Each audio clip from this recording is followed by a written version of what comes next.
বন্ধুরা আসসালামু আলাইকুম। আজকে আমি একটি নাস্তার রেসিপি করব, পিঠা, তালের পিঠা। বন্ধুরা, আমি চালকে ভিজিয়ে রেখেছিলাম, সেইটাকে আমি বন্ধুরা তালের রস দিয়ে ব্লেন্ডারে আমি এই গুঁড়ো গুঁড়ো করে নিয়েছি বন্ধুরা। সেই জন্যে তালটা দেওয়াটা আমি ভালো করে দেখাইতে পাইনি বন্ধুরা। এখন আমি যাই হোক, বেশি এখন যদি আবার তাল দিই বেশি হয়ে যাবে, তাই যাই হোক বন্ধুরা কিছুটা অল্প কিছুটা দিয়ে দেবো। তাহলে আমি এক বাটি চিনি দিয়েছি, এক বাটি নারকেল দিয়েছি, তাল দিয়েছি, দিয়ে বন্ধুরা সামান্য লবণ দেব। লবণ দিয়ে আমি তালের পিঠার ব্যাটারটা তৈরি করে নেব। আর আজকে বন্ধুরা আমি তালের পিঠাটা কলা পাতায় করব। কলা পাতায়, এটা আমার দক্ষিণ অঞ্চলের এই পিঠাটা বিখ্যাত। কলা পাতায় খুবই স্বাদ, খুবই সুস্বাদু বন্ধুরা। তাহলে তোমরা দেখতে থাকো আজকে কলা পাতায় তালের পিঠা কিভাবে তৈরি করি। আমি একটা ফ্রাই প্যান বসিয়ে দিয়েছি, কড়াই তাওয়া বসাইলেই হয়ে যায় বন্ধুরা। এখন কলা পাতা নিয়ে এসেছি, কলা পাতাটাকে ভালো করে মুছে নিয়েছি।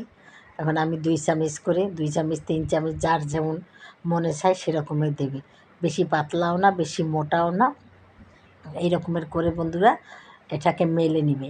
নিয়ে তারপরে তাওয়া কি ফ্রাই প্যানে এই যে বসিয়ে দিয়েছি, উপরে আবার একটা উপরে আর একটা পাতা দিয়েছি। এখন বন্ধুরা আমি ঢাকনা দিয়ে দেবো। ঢাকনা দিয়ে আমি চুলাটাকে মাঝারি আঁচ করে দেব। তারপরে আমি এটাকে, এই পিঠাটাকে ভাজবো। তাহলে তোমরা দেখতে থাকো আজকে কলা পাতায় তালের পিঠার রেসিপি। বন্ধুরা, তালের পিঠা তো অনেকভাবে খেয়েছো, এভাবে একবার করে খেয়ে দেখবা, কত স্বাদ, কত মজা। এই তালের পিঠাটা বাসি হইলে আরও বেশি ভালো লাগে। বন্ধুরা, তোমরা যে যেখান থেকে আমার রেসিপিটা দেখো না কেন, অবশ্যই একটা লাইক দেবে। বন্ধুরা, এখানে আমি এই পিঠাটাকে একটু উল্টিয়ে দিয়েছি, দেখো। আর একটা চুলায় আরেকটা বসিয়ে দিয়েছি তাড়াতাড়ি করার জন্যে। এটাও পাতাটা পুড়ে গেছে, এখন আমি আবার এটাকে একটু উল্টিয়ে দেব। এইভাবে বন্ধুরা আমি পিঠাগুলো সুন্দরভাবে ভেজে নেব। খুবই দারুণ, খুবই সুস্বাদু, কোনো ঝামেলা নেই। কিন্তু কলা পাতার একটা ঘ্রাণ এত ভালো লাগে, সেটা বলার মতো না। একবার খেলে সেটা মনে রাখবে, মনে থাকবে সব সময় যে কী খেলাম বন্ধুরা। যাই হোক বন্ধুরা, তোমরাও এইভাবে এভাবেও চেষ্টা করবে।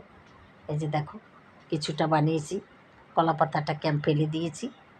এই যে 2 সাইডে কলা পাতাটা তুলে আমি ফেলে দিয়েছি। এই দেখো,